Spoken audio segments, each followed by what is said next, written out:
အချိန်ခါကဒုက္ခကမိမင်းကြီးကြီးယူကုန်ချုပ်မင်းလုပ်တော်မူနေတဲ့အချိန်ခါသာသနာတော်လင်လားငါလားအားပေးနေတဲ့အချိန်ခါသာသနာရေးကိုအသက်ပေးပြီးတော့ဒုက္ခကမိမင်းကြီးကိုးကွယ်တဲ့အချိန်ခါဒုက္ခကမိမင်းကြီးရဲ့မင်းသားဘဝတို့ကအကြောင်းအရာတွေနည်းနည်းပြန်စဉ်းစားလိုက်စမ်းဒုက္ခကမိမင်းကြီးအနုရာဂမှာဌိနအုပ်ချုပ်မင်းမလုပ်ခင်သီဝကျွန်းမှာကြေးကလားတွေကအတော်ကူပဲရစ်ကံငံနဲ့ရှင်းမင်းကောင်းမင်းမြတ်တွေတည်ထားတဲ့ဘုရားတွေဖြည့်ဆည်းပြီးတော့ကြေးကလားတွေမင်းမှုနေတဲ့အချိန်ခါမှာဒုက္ခကမိမင်းကြီးကဒီကြေးကလားတွေကိုသုတ်သင်ရှင်းလင်းပြီးတော့မှသီဝကျွန်းတစ်ကျွန်းလုံးတိုင်းပြည်ပြီးသာသနာပြည်ဖြစ်မှအချို့ဖြစ်နေရကြမယ်ဒီတော့သာသနာတော်ဘုရားတွေဖြစ်ကျောင်းတွေဖြစ်ဒီမင်းကောင်းမင်းမြတ်ဘိုးတော်ဘွားတော်တွေလှုပ်ထားခဲ့တဲ့ကျောင်းကံဘုရားတွေဖြစ်စည်းနေတဲ့ကြေးကလားတွေအကုန်လုံးနေထုတ်ပြီးတော့တိုင်းပြည်ပြီးသာသနာပြုမှအချို့ဖြစ်နေရကြမယ်အဲ့ဒီစစ်တပ်ကြီးဖွဲ့ပြီးတော့ကဲဒုက္ခဂามဏိမင်းကိုင်တဲ့လှန်ထဲမှာဓာတ်တော်တွေခြားပနာတယ်ဆိုတာမဟာဝင်မှာအပြည့်စုံကုန်ပါပါတယ်သာသနာပြုရှင်တော့သူကိုင်တဲ့လှန်ရင်ပြန်ထဲမှာဓာတ်တော်တွေခြားပနာလို့ကြောင်းလိုက်ထဲသွားပြီးတော့အရှင်ကောင်းအရှင်မြတ်များဖရာတဲ့ဘုရားတပည့်တော်ကတိုင်းပြည်ပြီးသာသနာပြုခြင်းနဲ့ဆန္ဒကြောင့်ကြေးကလားတွေနဲ့စစ်ဖက်ပြိုင်အနိုင်တိုက်ရပါတော့မယ်ကြေးကလားတွေနဲ့စစ်ဖက်ပြိုင်အနိုင်တိုက်တဲ့အခါမှာဘုရားတပည့်တော်လည်းစာဥစာပြားလေးဒီမှာမင်းသားကလေးဘဝကလေးငယ်ဘဝကလေးကစာဥစာပြားမထူတိုင်းရလို့ရှိရင်တပည့်တော်မျိုးလို့မကြပါဘူးဘုရားတဲ့စာဥစာပြားလေးဒီကိုတော်တွေလူချင်းနဲ့ဘုရားအကြောင်းကြောင့်ပြီးတော့နေတိုင်းလည်းအိယာကတမျက်နာပါသိပြီးနဲ့တပြိုင်နဲ့ကိုရောမြတ်တီဖူးမျောခြင်းနဲ့ဘုရားစာဥစားပြားကြီးတွေလည်းသူခြင်းနဲ့ဘုရားပြီးတော့ကိုရောတွေမျက်နာတွေအပြည့်သာဖူးမျောပြီးတော့ဘုရားကြီးရောကိုရောတွေနဲ့ဆွေးနွေးမေးမြန်းတိုင်းနေလို့လျောက်ထားလို့အဲ့ဒီလိုကိုရောတွေနဲ့ရင်းရင်းနှီးနှီးနဲ့နေကြပါတော့ဘုရားဒါကြောင့်စစ်တိုက်တဲ့အခါမှာဘုရားတပည့်တော်သာသနာဒါယကာကိုငယ်သောအဖြစ်ယူရွယ်သံဃာမာပါခန့်ကြမ်းယဟန်ပြိုယဟန်ငယ်900လောက်စစ်တပ်ထဲပေးတော်မူပါဗျာလို့ကြောင်းတိုက်ခဲ့ဘဝတောင်းတာအဲ့ဒါမဟာဝေဒီတိုင်းပါပါတယ်ဒုက္ခကမိမင်းကြီးကစစ်တပ်ထဲကိုကိုတော်900ပြည့်သွားတယ်ကိုတော်900ပြည့်သွားပြီးတော့နေတိုင်းလှူဒန်းယရနာ3ပါးဥထိတ်ထားပြီးဒီကလာရှင်းတလားတွေနဲ့စစ်တိုက်လိုက်တဲ့အနိုင်ရခဲ့ပါတယ်အနိုင်ရပြီးကျိုးတို့ပြောကြပါစို့ဖြီးဖြူအုပ်ချုပ်မလို့ဖြီးဖြူအုပ်ချုပ်မင်းလို့ပြီးဒီကလာတိုင်းပြည်ကိုသာသနာပြုပြီးဒီကလာတိုင်းပြည်ပြီးသာသနာပြုဆရာတကတိုက်တယ်လို့ပြီးတော့သားရပြီးဒီကလာနေတဲ့အချိန်တောင်ညာသာခြေပြီးမဟေပြီးမိဖုရားကြီးမှာဗရမ ्या ရွှေကျုပ်နှုတ်ငုံတော့အရင်မှာဖြီးသုံးနာသုံးဒါကဖြီးသုံးနာသုံးဒါကစာပြီးလိုက်စားတဲ့ရှေးကလူတွေကြမှာနားလေအဲ့ဒါစာပြီးဘက်ကဒီဘက်ကမလိုက်စားဘူးတော့ဗရမ ्या ရွှေကျုပ်နှုတ်ငုံချင်းမှာပွာပါလိမသိထားကြတယ်ဒီလိုဒီတော့အဲ့ဒါနဲ့ဘုံနဲ့ကံနဲ့သဘာနဲ့ပြည့်စုံတဲ့သာရုသမမြတ်ကြရဏပဋိသန္ဓေနေတယ်လို့ဆိုတော့မိဖုရားကြီးကိုစိတ်ထဲရှင်ရင်းကဘာတွေဖြစ်တယ်ဆိုတော့တီဝကျွန်းတစ်ကျွန်းလုံးရှိတဲ့ဘုရားတွေလည်းဖူးခြင်းတယ်ဒီစမ်းတော့သာသနာပြုမဲ့မေလောင်ဝလီပဋိသန္ဓေနေတော့အမေလုံးတဲ့လူရှင်ရင်းတတ်ဖို့ကတီဝကျွန်းရှိတဲ့ဘုရားတွေလည်းပြီးဘုရားဖူးခြင်းတယ်ကိုတော်ဒီကိုနန်းတော်ပေါ်ပြင့်ပြီးအမြဲတမ်းဆွေးကြွေးခြင်းတယ်ပြီးတော့ကိုတော်ဒီရဲ့အကြံအကျွင်းကိုသူစားခြင်းတယ်အမေရှင်ရင်းတတ်ဖို့ကိုလည်းလို့သေတမ်းမြင်လိုက်တာသူ့လက်ထက်မှာဘ ရားကိုကြောက်ဦးတွေကိုပြင်ဆင်ခြင်းနဲ့တရားဦးလမ်းဦးတွေကိုပြင်ခြင်းနဲ့သက်ကြီးဦးတွေကိုကျွေးခြင်းမိုးခြင်းနဲ့ပြည့်ကြတတ်ခြင်းနဲ့အဲ့ဒါဝမ်းတွင်းကရှိတဲ့ကလေးရဲ့တတ္တိရဲ့ပြဝမ်းတွင်းရှိတဲ့ကလေးရဲ့တတ္တိရဲ့ပြနေတာပြီးတော့တစ်ချိန်ကြတော့မင်းကလေးမင်းသားကလေးကိုလာလုံးလို့ဆယ်လပြည့်တဲ့ချိန်ခါဘုံနဲ့တန်းတဲ့ကဘာနဲ့ပြည့်စုံတဲ့မင်းသားကလေးကိုမွေးဖွားပြီးမိရှုတန့်စင်ပွားမြင်တယ်တဲ့အဲဒီလိုပွားမြင်တဲ့ခါကျတော့သာရိမေဝသဗ္ဗဟောတိအာတိတေတတိဝိကမောဘူရိမေသောသာသောအတိရူပေနာရတန်လီဘောသောထိုသာလိကုမာယနာမထေရှားဖြင့်သာလေးသည်ဇာတခဏီမွေးဖွားသောခဏနဲ့သဗ္ဗအလုံးစုံသောပြောင်းပဲလူချတို့သည်သာလိမေဝတလင်းသာလို့ဒီသာလျံဟောဒီစီရင်မသွေးဖြစ်ပေါ်လာကြရပါပြီတေသတိဝိကမောတကိုဤပြည့်စုံချက်တန်ရာခြင်းသည်အာတိထေကြမသွေးဖြစ်ပေါ်လာကြရပါပြီရူပေနာခေအယောင်အဖြစ်နာဗရတန်လီဘောနေပါပြောပါမိုးညကားလေးနဲ့အလွန်တူသည်အာတိထေကြမသွေဖြစ်လာရပါပြီတည်း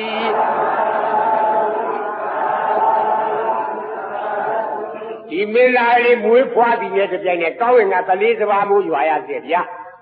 ဘယ်တော့ကောင်းနေမင်းသားလေးလဲကောင်းရင်ကတလေးစပါးမိုးရွာလာရတယ်တိုက်ခဲကြတဲ့ကြည်ရဲကြတဲ့ကိုတော်နဲ့ဆောင်တဲ့ပေါပြောင်းမျိုးစုံပဲမျိုးစုံသိစီမျိုးစုံတွေကတလေးစပါးတွေကိုဖြစ်ကြရအိမ်တိုင်းမှာချက်ထားတဲ့ပြုတ်ထားတဲ့မိဖို့ကြောင့်တိုင်းမှာတလေးတမတလေးနေဖြစ်ကြရတမျိုးလုံးလည်းပျော်လိုက်ကြတာတမျိုးလုံးကလည်းပျော်လိုက်ကြတာပျော်ကြလုံးလို့ဟာမင်းသားလေးမွေးတဲ့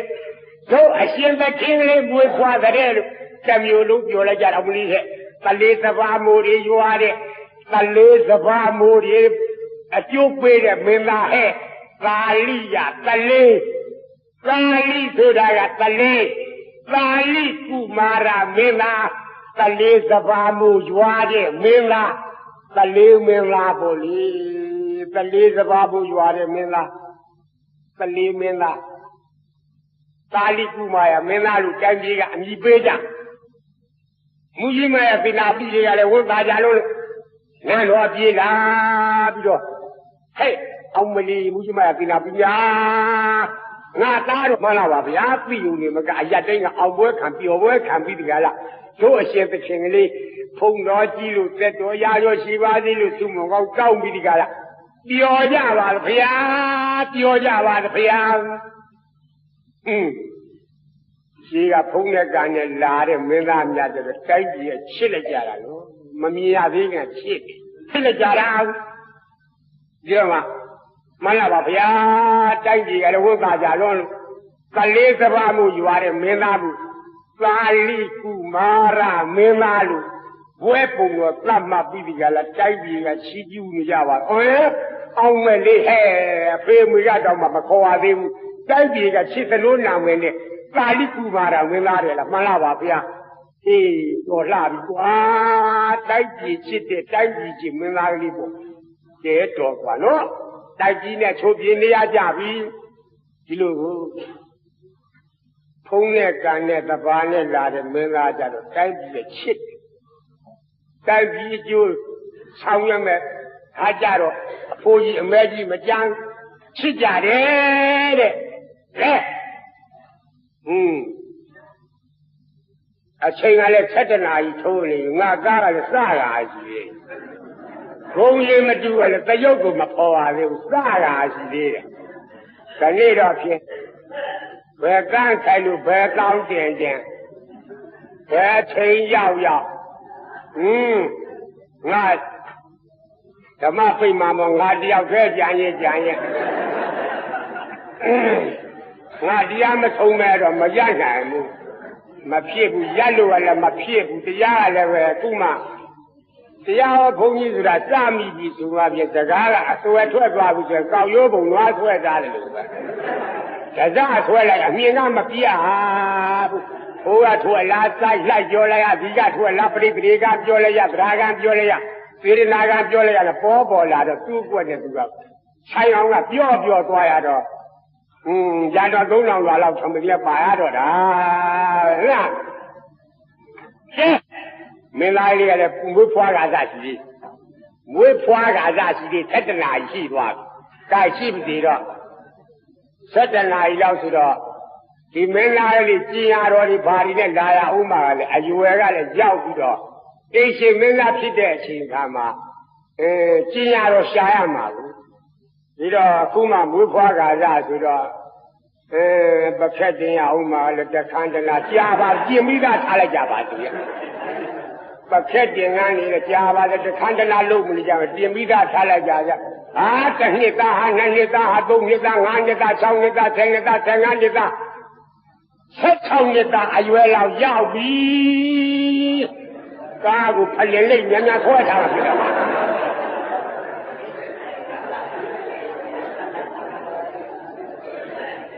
16 နှစ်သားအရွယ်ရောက်တဲ့အခါကျတော့ရှင်မင်းကြီးကကဲပါဠိကုမာရတို့အမေမင်းသားလည်း16 နှစ်အရွယ်ရောက်လာပြီ16 နှစ်အရွယ်ရောက်လာပြီဒီတော့အိမ်ရှိအဖြစ်နဲ့ထားတော့အိမ်ရှိဆိုတာအဲ့နဲ့အချီလို့အိမ်ရှိမိပြထားရတယ်ဒီတော့မဲ့သားကိုအချောပြေနေရကြတဲ့အိမ်ရှိမိပြတယောက်မရှာပြီးစီမံဘုံတော်ဗျာဒါကအေးနေတော်မူပါအေးနေတော်မူပါဒါကသူ့ကံနဲ့သူလာပါလိမ့်မယ်မလုံနဲ့နော်တဲ့အချိန်ရှိတဲ့လောက်ကြိုးစားပြီးဒီကလာလှုပ်ရမှာတော်တော်ကြာမတော်ရော်တွေနဲ့တွေ့လာလိမ့်မယ်မြင်စီမညာစီမရမယ်ပြီးတော့မှမေတော်ကြီးကသားတော်အရှင်မင်းသားဆောင်တော်သွားပြီးတော့ကျဲသားတော်ဖတ်သမီးတော်ကြီးကလည်းပဲအင်မတန်အရေးကြီးနေတယ်အိမ်ရှိမိဗျာအရှင်နဲ့စီမံဖို့ရာဆိုပြီးတော့ပြောနေတယ်ဒါကြောင့်နန်းတော်ပေါ်မှာရှိတဲ့ဆွေတော်จิตတောင်းမျိုးတော်ပေါင်းတွေကသဘောကျရာကိုငါသာရွေးချယ်ပြီးတော့မေတော်အဲ့ဒါအိမ်တော်ကြီးပြဿနာတော့ဖြင့်ခမည်းတော်မေတော်များအေးအသာလေးတော်မူကြပါအိမ်တော်ကြီးပြဿနာကိုတော့ဖြင့်သားတော်ကိုယ်သဘောကျစီမံပြစီအလိုနန်းတော်တွေကထီးနန်းတွေကလက်မခံနိုင်ပါထီးနန်းတွေကလက်မခံနိုင်ဘူးကျင်းမဲ့အိမ်တော်မူဖရာဒီသေးမကြီးစုံထိုးဤသုံးခုချက်မပိုင်တောင်ပြင်နိုင်ခဲ့ပြီဟာမျိုးနေရာမကြရင်တော်တော်ခက်တယ်နော်ဒါကြောင့်အိမ်တော်မှုဆိုတာလွယ်တဲ့ကိစ္စမဟုတ်ဘူးလွယ်တဲ့ကိစ္စမဟုတ်ဒါကြောင့်စင်းရဲစားစားနဲ့လုံမှတော်မှာဒါကြောင့်နန်းတော်ဘောကဟာဒီကျုပ်သဘောမကျနိုင်ဘူးအလိုနန်းတော်ဘောသဘောမကျလို့ရှိရင်ဘယ်တော့ဘယ်တောင်သွားရှာအောင်ဒါကတော့တံမေတာဖြစ်စီမံရမှာပေါ့မဲတော့အပါဠိသားမှာရေးကြည့်သားမှာ ਨੇ အဲ့ဒီလိုနဲ့အိမ်ရှိမင်းသားလူမျိုးကြီးအိမ်ရှိမင်းသားဒီလူမျိုးကြီးဘဝနဲ့ကျင်ရတော့မထားပါပဲနဲ့အိမ်ရှိမင်းသားယာတူလက်ခံပြီးတော့တိုင်းကြီးပြီးကြီးနိုင်ငံချစ်ပြီးကျွန်းတည်းလို့ချစ်တဲ့သာလိကုမာရဲ့အိမ်ရှိမင်းသားမငယ်ရင်းပြီးဆိုမှပြီးယထာစီလို့တကားကြီးတကားငယ်ကွဲကွဲဝဝဥယျင်ကြီးကမကြမ်းအောင်လက်ပါညှို့သာအောင်လှီလို့တိုက်ပြည်ထဲမှာခဏဒီလမ်းလက်ပြင်ကဟိုလမ်းကဘက်ကဟိုလမ်းမြို့ထဲလဲတလန်းစီလှည့်လေပြီးဒီကရာကွာအင်းရှင်မင်းသားဥယျင်တော်ကပြန်ငြိမ်ကြပြီဆိုမှဖြင့်ခဏဒီလမ်းကိုအင်းရှင်မင်းသားလာလိုက်တယ်ဆိုတာပြီးတော့သမီးကျော်သမီးပြူရှိတဲ့မိဘတွေကလည်းပဲသမီးကိုအိမ်ရှိမိဗျာဖြစ်စေလို့တဲ့ဆန္ဒကြောင့်တနေ့တစ်မျိုး show a mule in a body, the Gadatamil, a stone tower, the Mishi, the Mishi, the Mi, a million. That I know so good. Yes, hello. Esemina la de Niaga Nebiro, Pamia Teta, Yeziro Teta, Pamia Telu, Yeziro Telu, Yolo, Esemina Lebe, Debiro, Min Gauna, oh, Galingala machine. Eddie Lune, Nay, Ego Yetico, Larigo. Fancy money at that good Jayamago. Fancy money at that go him to Zagara, it was Saga. Who you know, that's why we go him to Zagara, Edinia, Wabi. Yagaro. Who you know, there's Yaga Kajaro. Lay down on me how you see me, Gala. Ejimina, Allah. Kota Pami Moma. Kota Bango, which will be needed. Kalima, Imada Joya Madana, Lumami Namia, Pangema, little the Tataya below. None of the Bemima, who must say, what an alemasi who. Bemima, Rumal, Ayu Manu Poo, Pitica Mimoma, Pamu Puni, the Kalima Miaro, Luzama, Hopaliela, Kandaba Namini at the Milela, Nagamini at the Milela. Lubima, Chita Alela Lido, Lalu. Go a change Jimmy so ya, Tavoto Bidigal, a change a Diora. A change Jimmy so ya. A change Jimmy so ya, they know a change Diora. And I the Tavo Ale Bido. Luyoji at the new Nebole. Luyoji, a Jisuda, Mieta Makami, Mui. Asia Mena, Luyoji, Asia Mena, Luyoji, and Mieta Makami, who say, Gido. A Giga, Giano, who are Pio Kalima, the Sheta, Mali, Asia Mena, Nola, Gilano, Giga, Mieta Kayama, the Mui, Nidamabi. The Gadema, Nando Gadila, Nandi, Napaula, Timai. Tema, you know, Asia Mila Kalikuma, Mila, the Tabo, and Nepio. Me, who doesn't Anata, but it doesn't video Damanuti. Nothing about the man, but they imagine me, but to Mandalay. But she's way to that, you never. Don't move your dream, you the lady. Good dog, better, baby, better, that penny you are. I got the petaro of Bubemelo to relate like a Vavani, Lujimela Aladia. I got the petaro of Bubemelo to relate like a Vavani. Don't move your dream, you the lady. You were done not the media, be killed or the law.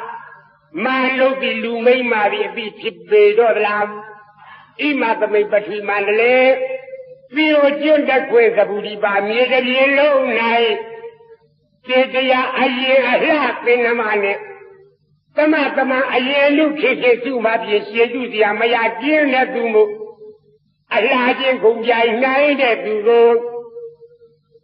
Napade, make Mary a bone ball. Being able to so charity go mammy and move on. You mean a lagino. Uji, you have some down that would have your lamb of your boy.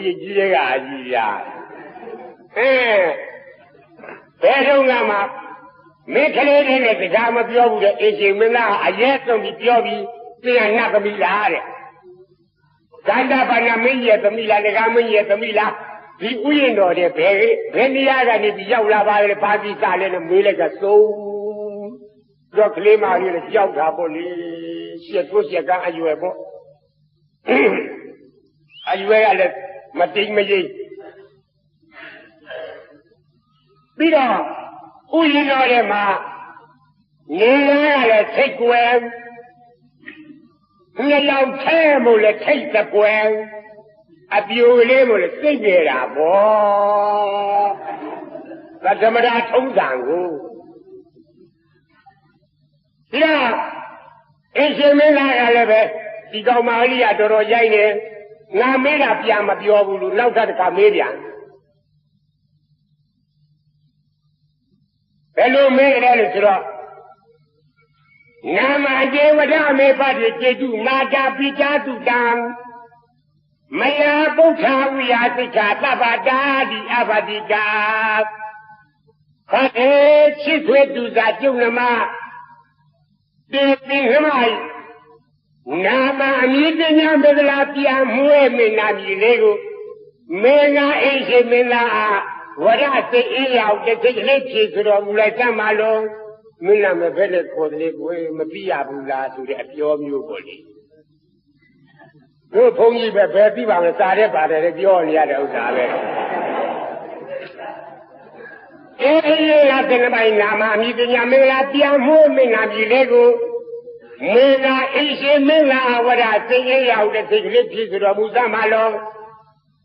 တို့အမှုကျွဲလက်သိမြူတယ်လေဒီသဗ္ဗတိတံ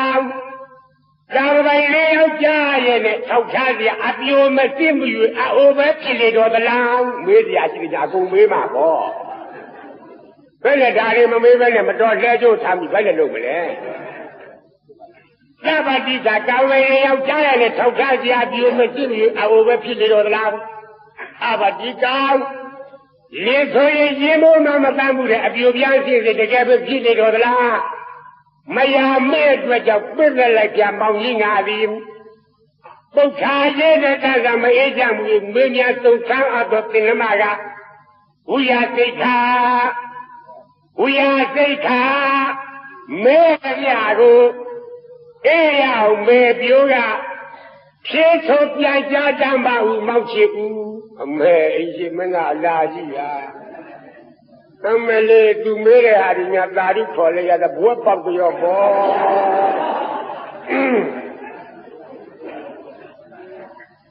ဒီပါ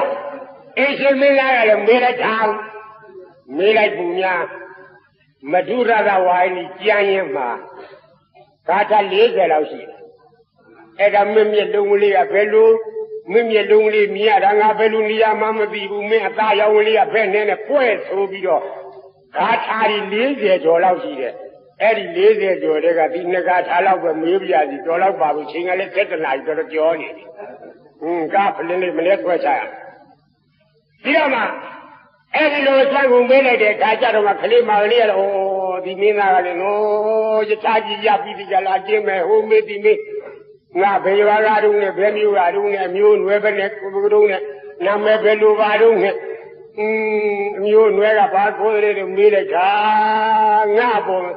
သူ့မျက်လုံးကြည့်ရတာတော့ဖြင့်ငါပေါ်မှာအချစ်စစ်အချစ်မှန်းနဲ့တူရဲ့ငါပေါ်အရေးယူတဲ့ပုံစံမဲ့အိရှိမင်းသားဆိုတဲ့ဂုံကိုမှမငဲ့ပါပဲနဲ့ကြည်စံငါတော်သူမှာရိုင်းမာကလေးကိုအရေးတူနဲ့မေးတော်မူတာဧကနာအချစ်စစ်အချစ်မှန်အတန်မျိုးပဲအချစ်စစ်အချစ်မှန်နဲ့ဖြစ်နေတဲ့မျက်လုံးပဲလို့ဒီတရားမှာသူမေးတာမပြောဘဲနဲ့ငါရည်လိုက်လို့ရှိပြန်လည်းပဲဒီလောက်တော့ရိုင်းတဲ့ကောင်မလေးပဲဆိုငါပြစ်ထားကြရင်ငါကောရတော့မှာပဲသူကလည်းတွေးရဲ့သူကလည်းတွေးရမယ်တော်ကြတော့ခဏလေးကုံတူပြီးကာကြီးနဲ့ခါခွေးလို့ဘယ်နဲ့လုံးမလို့ဒီတော့မှမပြောမပြီးမတီးမမီမချီမမြဲ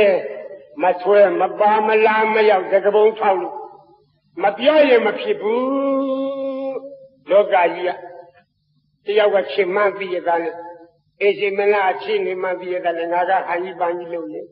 ငါကောတော့မှာပဲငါလက်ကြိုက်တာလည်းကားဖြစ်တော့မှာပဲမကြီးရတာမြေခိကံလင်္ကာမဏီအပြိုကြီးတဲ့ဩဒိစာမဲ့ကံပေကို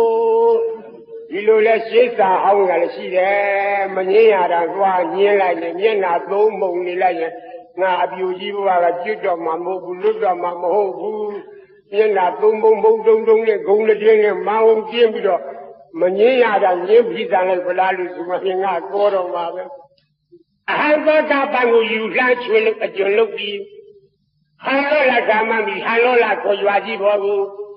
ဣတရတာသိုးပိုက်အောင်စီရွာသူကြီးသူတာရင်သွေးတိကြသမီးရတနာကလေးပါဖယားအပတိကသိုးပိုက်ရှိခင်မိုးလည်းမရှိကြောင်းပါဖယားအဲ့ဒီလိုပြောတယ်ပြီးတော့မှန်လားပါဖယားအရှိမင်းသားသခင်ဖယားမာယာတလုံးတင်ရမယ်ဆွေးဖြင့်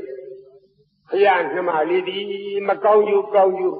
ဘောင်းနှမျိုးရောစပ်ပြီးဒီကလာအုပ်ရောကြောက်ရောမစင်ကြဲတဲ့ကုသိုလ်မပြတ်သားတဲ့ကုသိုလ်အကျိုးပေးခဲ့ပါပြီအတွက်ကုသိုလ်ရောအကုသိုလ်ရောတော့ပေးလို့ရုပ်ကလေးကပဲဘယ်လောက်လှတော့လဲရုပ်ကလေးကချစ်ကြဘယ်လိုပဲကောင်းမှတော့လည်းပဲ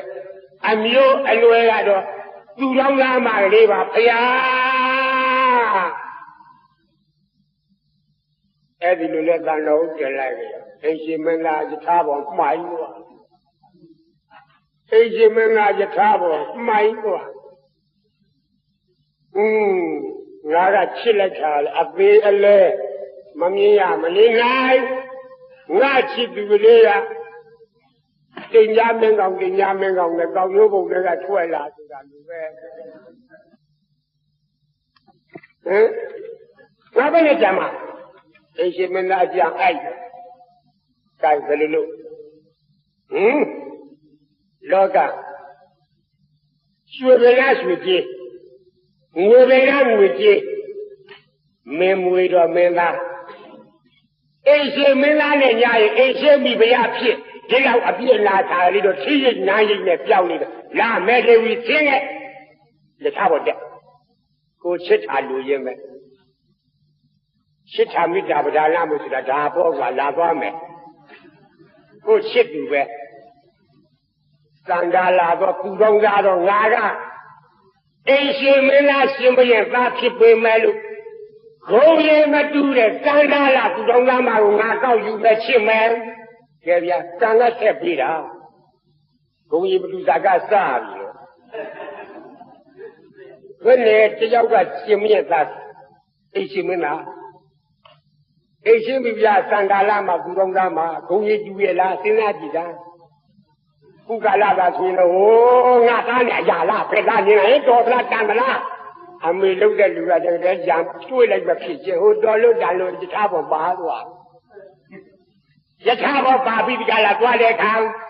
အရှင်မင်းသားကလည်းတော့ရေးကြည့်တဲ့ကိစ္စကြောင့်လမ်းကရေးကြည့်တော့ဆက်ထားတယ်ပါဆက်ထားတယ်လက်မခံနိုင်ပါပဲနဲ့တခါတည်းလမ်းမတော်အလိုက်မြေခါမောင်းပြီးဒီကလာအိရှင်နန်းတော်ကိုတင်သွားပြီဒီတော့သမီးကျော်တွေပွက်ထုတ်အောင်လို့ရေးကြည့်တော့ချက်ပန့်တော့ဆက်ရအောင်လို့လမ်းကနေစောင့်ပြောနေကြတယ်မိဘတစ်တိုက်ကခလေးရေးတကြီးမြေထားဆိုင်သွားတာခါတိုင်းဟာဟောကြထားပေါ်မှာဟာဟိုသူတော်များမှာဒီပါမင်းလားပဲတည်းဝီတဲ့ဟင်းပါသွားပြီအင်းရှင်မင်းသားတော့မှားပြီမျက်စိမှားပြီအဲ့ဒါကြောင့်လူမျိုးကြီးတွေဖြစ်မိရင်အရန်ကာရောကြီးပဲလူမျိုးကြီးတွေမျက်စိမှားလိုက်အရန်ကာရောကြီးပဲကြီးကသူ့စိတ်ထဲအကောင်းထင်ပြီးတော့ဟိုကဟန်လောလာရွာကသူတော်သားစံလာလာရွာကြီးရဲ့သမီးမေဒေဝီဆိုတဲ့ကလေးမကောက်ယူပြီးသွားပြီးမှားပြီးတာတမျိုးလို့ပြောလိုက်ကြတာပေါ့ရဲ့တော့မိမတွေ့ကြတဲ့ကတဲ့အဲ့ဒီနေ့စိတ်လိုက်တော့မှမသိသမင်းသားမှမသိလက်ဖိုက်တော့မှမသိသူတို့ဓာမျိုးများပြောရပြီဆိုရင်သမင်းမိတ်အင်းမိတ်လဲပြောတာပဲနာလို့ဒီတော့မူကြီးမရတေတာပြီးဟဲ့မိမတွေစီယုံနဲ့ဘာပြောနေကြလဲအမလေးအမကြီးတို့မသိဘူးတဲ့မသိဘူးကမိုးမိလာခက်တာပဲဘယ်သူတက်ရှိုးပါလိမ့်မလို့အဲ့ဒါဒုက္ခပဲအခုတဏှာတော်လို့ဒုက္ခရောက်ကြတော့မယ်ဘာလို့ဟာကဲခါရှင်းရှင်းပဲပြောမယ်အင်းရှင်မင်းသားတာလိကုမာယကစန္ဒာကသူတော်သားမှမဲဒေဝီကိုကောက်ယူတော်မူသွားလို့နန်းတော်ပါသွားပြီတောင်းရသေးလားဟာအဲ့ဒါမှဒုက္ခတွေရောက်ပြီ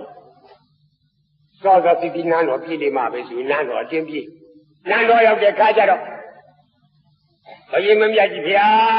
ဇာတတံခွေချမ်းသာပေးတော်ပါဗျာမှန်ရာကလုံးတင်ပါရသည်ဗျာတင်းစေ တခြားမဟုတ်ပါဘူးဗျာ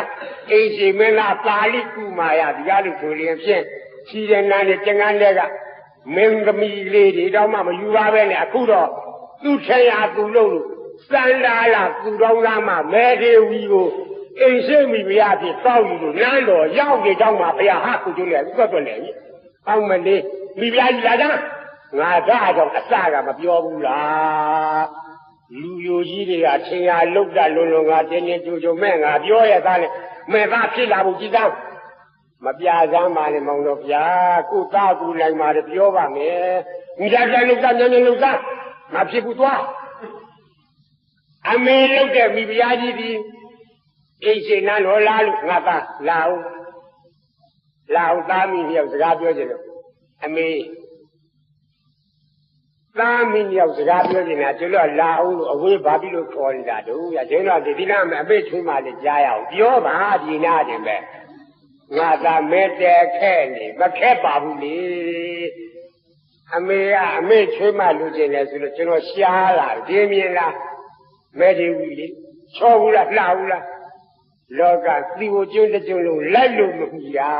မရငါသာမိဘနှစ်ပါးအသေးကိုအောင်မင်းမလုပ်နဲ့တော့မဟုတ်ဘူးလေအမေစဉ်းစားကြည့်တာလောကမှာအချစ်ပြင်းနေတယ်မဖြစ်တဲ့လောကမှာကိုချစ်သူလက်ထက်အသက်အလည်မယ်နန်းတော်ပေါ်ရှိတဲ့ဟာတွေနဲ့ကျွန်တော်ဘာမှမဆိုင်ဘူးနန်းတော်ပေါ်ရှိတဲ့ချွေလမနဲ့ချင်းချင်းမင်းမွေးတဲ့မင်းသမီးလေးတွေကျွန်တော်လုံးရှိဘူးဟောဒီတော်ပြီဘုမခုံးလေးမတူပဲပဲလို့ကျွန်တော်အဲ့ချင်းပဲသန္တာလာသူတော်သားဖြစ်ပြီးမဲ့လို့ကျွန်တော်အသေးလက်ချစ်မယ်။ဒါနဲ့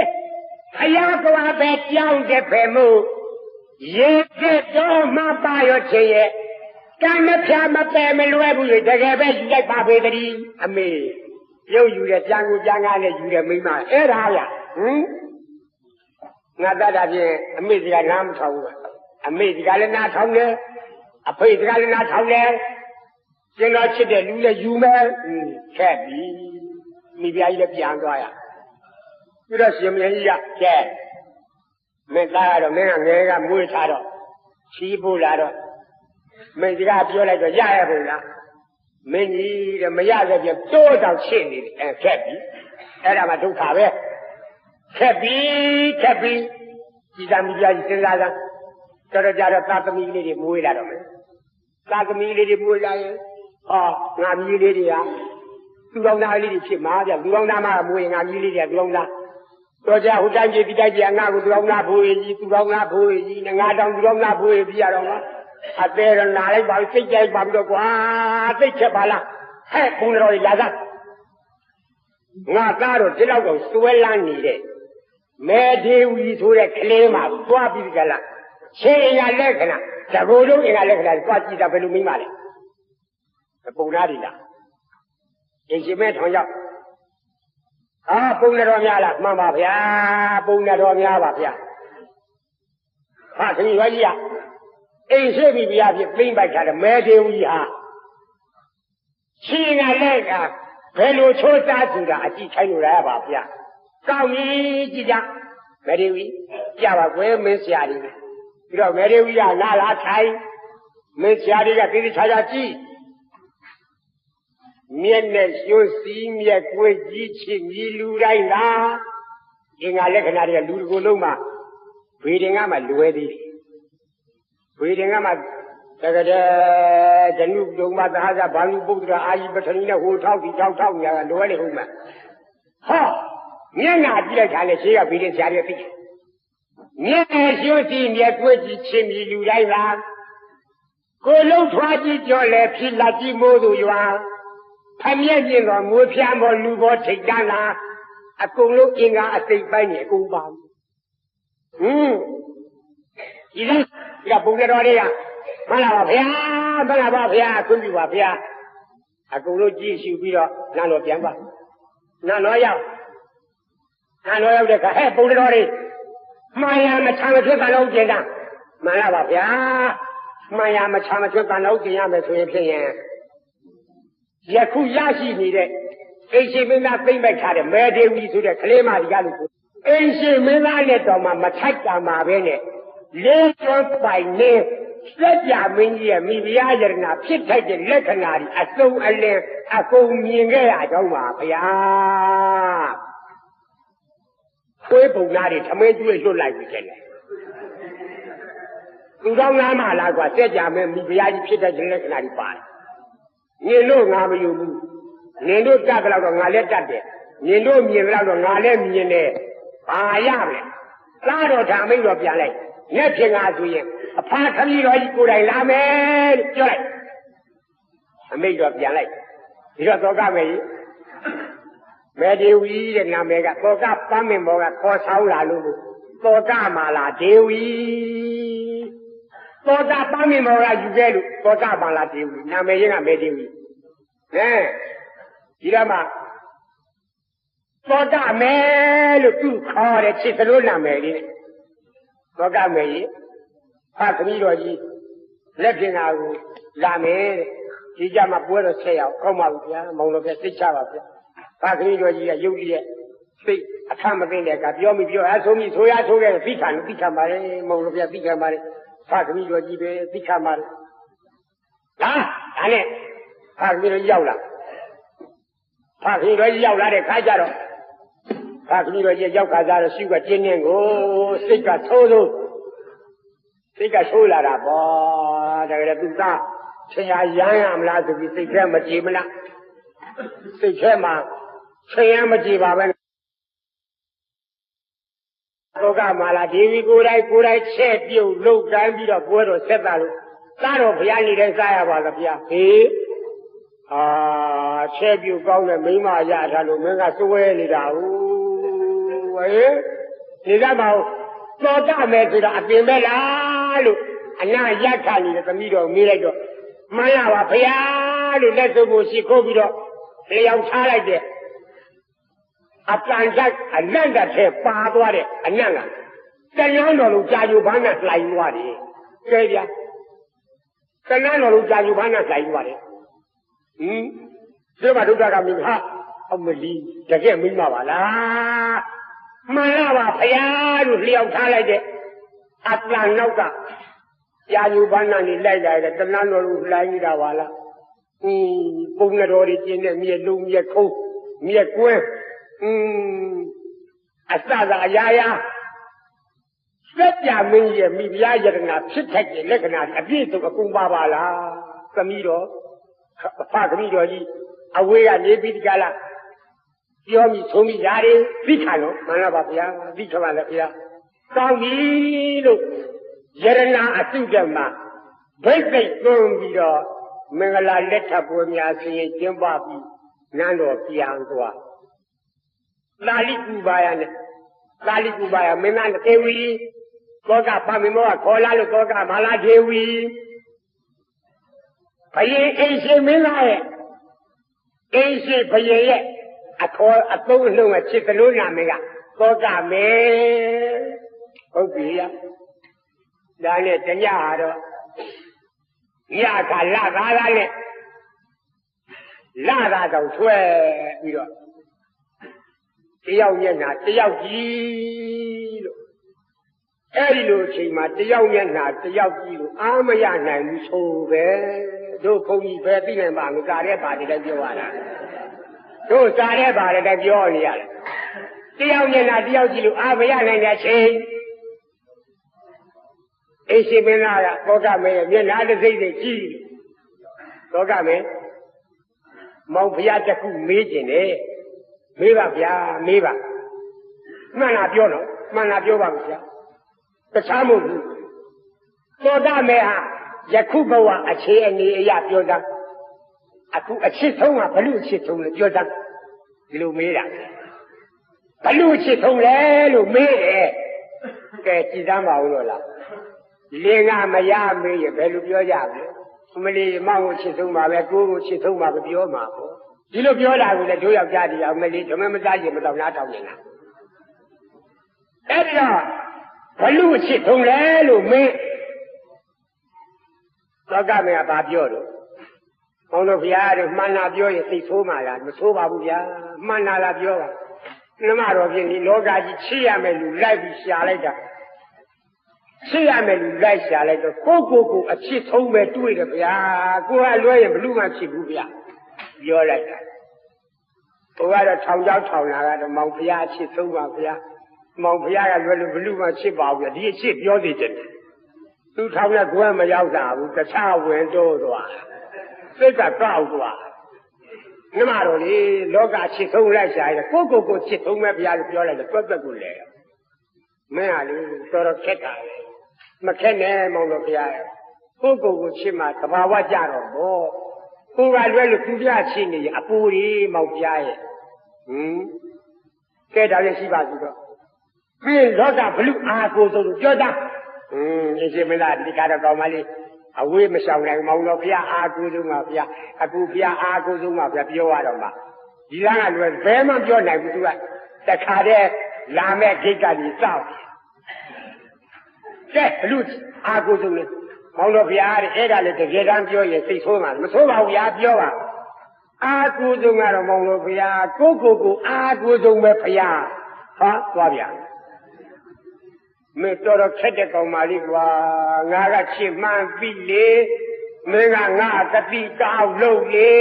ဘလူအချစ်ဆုံးလဲလို့မေးရင်ကိုချစ်ဆုံးဘလူအားကိုဆုံးလို့မေးရင်ကိုအားကိုဆုံးလဲမင်းဟာ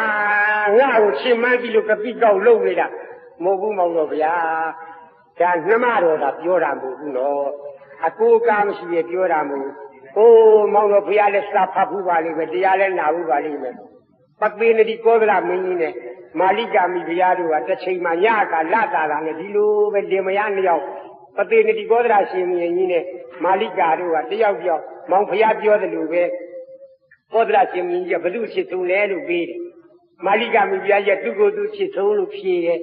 ဘလူအားကိုဆုံးလဲလို့မေးတယ်မာလိကာမိဘုရားရဲ့ကိုအားကိုဆုံးပဲလို့ဖြေတယ်အဲ့ဒါကောသလရှင်မင်းကစိတ်ထိုးပြီးတကငါကပြချစ်လိုက်ရတာသူကတော့သူကိုယ်သူသာချစ်တယ်ငါမချစ်ဘူးငါကိုအာမကိုဘူးနဲ့စိတ်ထိုးပြီးတော့နောက်တနေ့ကျတော့ဘုရားထံလျှောက်တယ်အတ္တိအတ္တနောနာတော်ကိုဤနာတော်ပရောတိယအတ္တနာဟိသူရကေနာနာသလပတိဒုံလပံမောင်တော်ဘုရားအဲ့ဒါမောင်တော်ဘုရားကိုရွဲ့ပြောတာမဟုတ်ပါဘူးတာလိကုမာယာနဲ့တောကမဲတို့ကဒီလိုရွဲ့ပြောတယ်လို့အရှင်ရှိမှလည်းသိစိုးရိမ်ပါတယ်အမှန်ကကောသလရှင်ဘုရင်ကြီးနဲ့မာလိကာတွေလည်းပဲ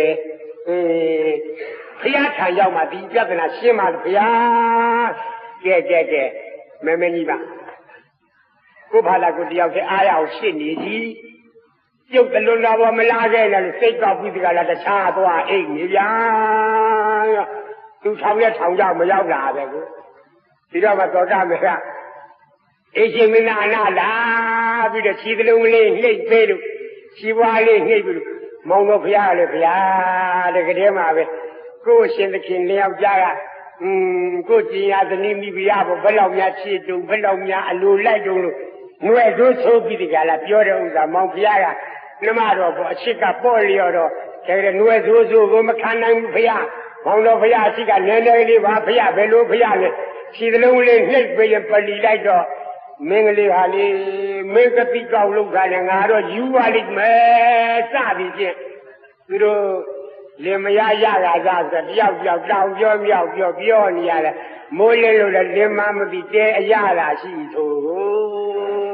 တို့ဘုန်းကြီးပဲကြည့်ပါမလဲစားတဲ့ဘာသာလျှောက်ပြောတဲ့ဥစ္စာပဲဒီကနောက်တနေ့ကျတော့မေးတယ်ကဲတော့ကမယ်ငါတခုမေးဦးမယ်အခုရှိစိတ်ငန်းစိတ်အိမ်ရှိစိတ်တို့လျောက်ခံစားပြီးကြလားနေကြတာဘလူဖုံးကံတော့ဖြစ်ကြတယ်အဲ့ဒါပြောသားမောင်ဘုရားအမှန်တိုင်းပြောရင်မောင်ဘုရားစိတ်ဆိုးပါမဆိုးပါဘူးအမှန်တိုင်းကပြောပါအဲ့ဒီအခုစိတ်ကြီးဖြစ်နေရတာဟာအမှန်လည်းပြောကြစီရဲ့လို့ဆိုရင်နှမတော့ဖုံးကံကြောင့်ဖြစ်တာမဟုတ်လားဘုရား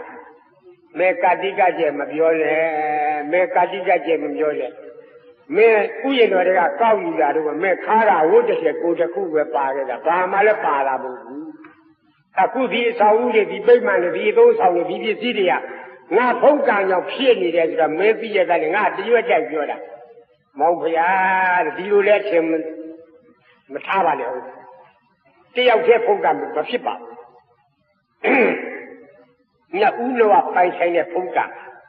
နှမတော်ဖုံးကပေးတဲ့အတန်စားတွေကမဟုတ်ပါဘူးအမေကဲ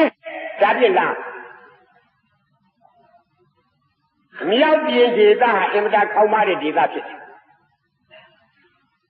ဒီလိုတော့ကနေပြီးမြောက်ပြည်သွားပြီးကြလားမင်းနဲ့ငါနဲ့အတူတူလေးရောက်လာပါမြောက်ပြည်သွားကြခေါင်းမားတဲ့နေရာလွန်ပြင်ပေါ့လေဒါတော့မြောက်ပြည်ရောက်တဲ့ခါကျတော့ရှင်မင်းအိမ်ရှိကတနေရာသာလီကူမာယမင်းသားကတနေရာသောကမဲကတနေရာနေကြတော့ဟိုးသာလီကူမာယအိမ်ရှင်မင်းသားက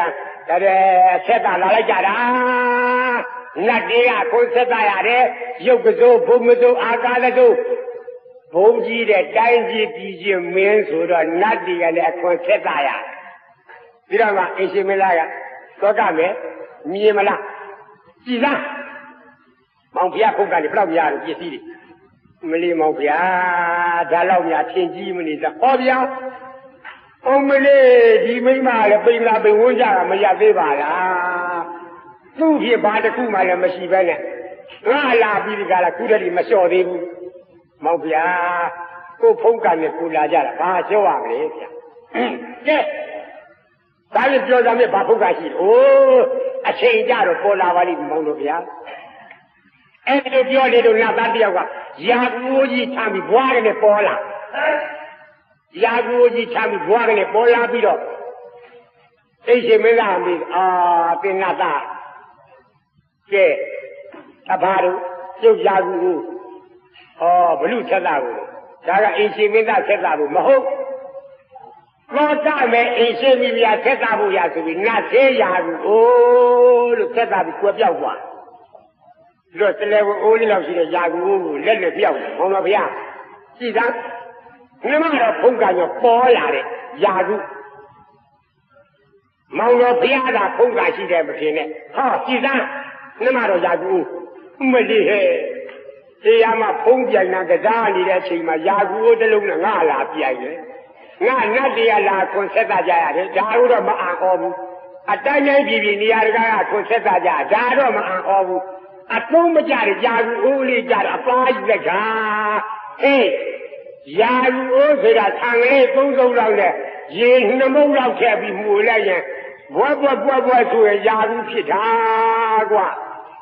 မောင်တော်ဗျာဒီလိုမလုပ်စမ်းပါနဲ့ဒီနတ်သေးယာကူအိုးကယောဂဝေဒနာခံစားနေရလေလူတွေကဒီယာကူတောက်ယုံလေးနဲ့ပျောက်တယ်လင်းယုံလေးနဲ့ပျောက်တယ်နတ်သေးယာကူအိုးယောဂဝေဒနာခံစားနေရတဲ့လူတွေဒီနတ်သေးယာကူအိုးကိုအသုံးပြုတာလေအကုန်လုံးပျောက်စေနိုင်တယ်ရိတ်မှန်မှန်ပါလေကဲဒါပေလက်တွေစောင့်မယ်တီကိုကျွတ်တဲ့ကြုံလုံးရှိတဲ့ကိုတော်တွေယာကူသွားကြကြသို့လို့ကြွတော်ပါဗျာကြွတော်ပါဗျာကြောင်းတိုက်တိုက်ရှိတဲ့ကိုတော်တွေပြင်ပြီးဒီကလာသပိတ်အပြည့်ယာကူတွေလူလိုက်ကြဒီစလဲဝင်အိုးလောက်ထဲကယာကူကဇွန်းရရောက်မှရမလျော့ဘူးဇွန်းရရောက်မှရမလျော့ဘူးတန်ဃာတော်တွေလည်းဒီလိုကျွန်းလုံးမအင်မတန်များဘယ်လိုလူမကုန်ဘူးပြီးတော့မှတိုင်းပြည်လုံးဒုက္ခတွေတွေကိုဖိတ်ကြားတာပဲတော့လို့တိုင်းပြည်လုံးဖိတ်ကြားလိုက်လာလိုက်ကြတာတွေဆိုတာကတော့တကယ်တည်းမျက်စိမမြင်တဲ့လူတွေနားပိနေတဲ့လူတွေအသာမတည်တဲ့လူတွေကိုယ်တို့ယောဂါတွေဒူလာပါတိရဲ့တိမယဘိမယ၆တွေအဆင်းချီတော့ယောဂါတွေတုတ်ကွေးသမားတွေသုံးလို့ဝယ်လာကြတာနှင်းကူနာတွေသုံးလာခဲ့သောက်ယုံလေးယုံလေးနဲ့အကုန်ကြောက်တော့တာပဲပြီးတော့မှလာသမျှလူတွေကဘယ်လိုမှတ်တမ်းကျင်သွားကြလို့ဆိုတော့အိမ်ရှိမင်းသားဘယ်လောက်ပဲဖုံးကန်ကြည့်ပြီမယ်လို့ငါတို့ယောဂဝေဒနာတွေကြောက်အောင်မကယ်နိုင်ဘူးကျေးဇူးရှင်မအိမ်ရှိမိဗျာသောတာမဲရဲ့ကျေးဇူးကြောင့်ဆံနာရဝေတဲ့မျက်စိမမြင်နိုင်ရပေပြီနားမကြားရကြားရပေပြီယောဂဝေဒနာတွေပြည့်စုံရပြီလို့တိုင်းပြေလုံးကသောတာမဲရဲ့ဂုံတူချီးကျူးတော့မှသာလိကုပါမလားနောက်ကဘာမှမပြောတော့တဏှာသွားမိုက်တွေချပြီးတော့မှမိန်းမတွေကမိန်းမပါ ကိုယောက်ျားလင်းယောက်ျားမျက်နှာမရွှင်မလန်းဖြစ်ပြီးဆိုရင်ဟိုအနာသွားတယ်ပြီးတော့မောင်ဖျားလေးမကောင်းဘူးလားကောင်းပါဗျာကောင်းပါဘာမှဖြစ်ပါဘူးဟုတ်ပါဘူးမောင်ဖျား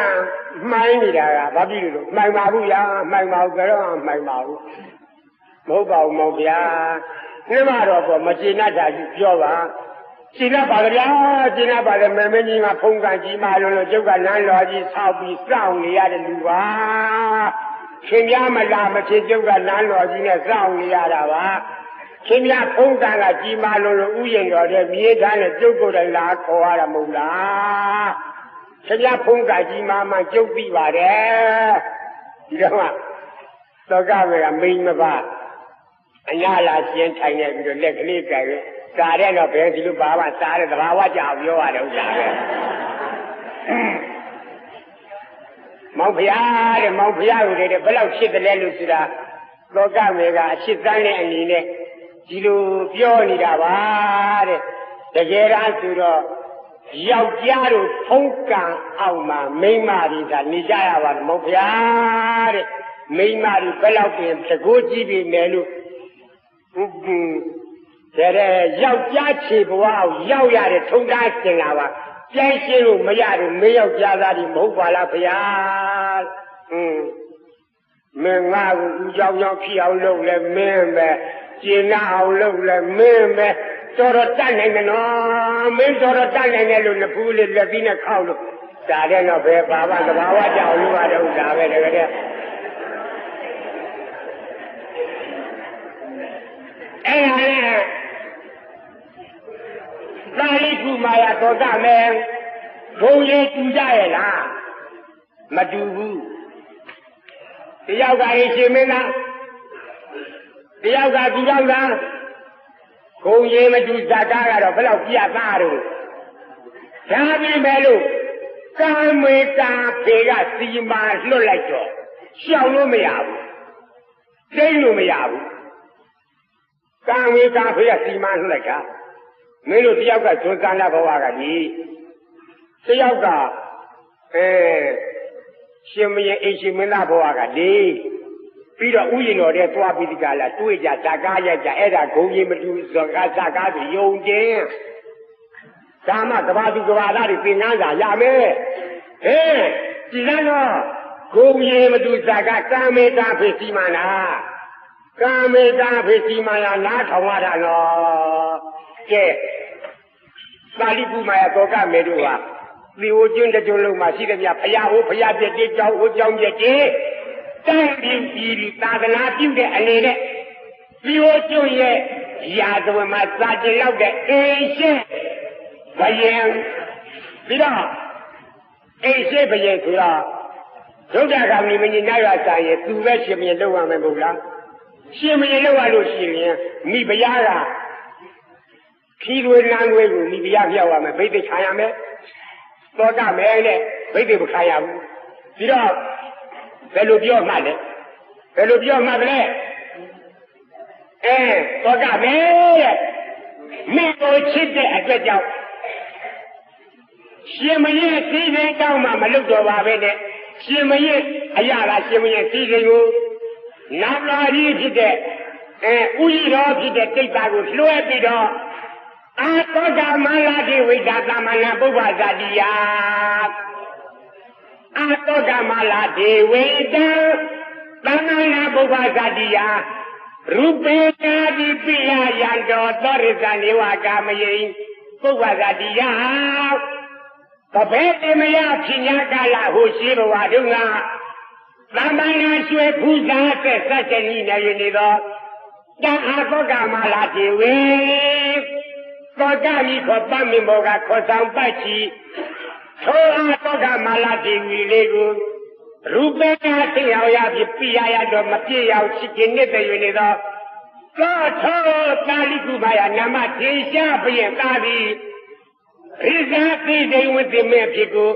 နေဝကာမယေစွန့်မြေပဲရလို့အမှန်လို့မရှိတော့ပါပြီကဝါသောကမလာခြင်းတဲ့နည်းရဲ့ကြောင့်ရှင်ဘုရင်ကြီးတာဝန်မှလည်းမလုပ်ချင်တော့ပါပြီတကားဝါဖျက်စည်းစိတ်တဲ့တောင်မှ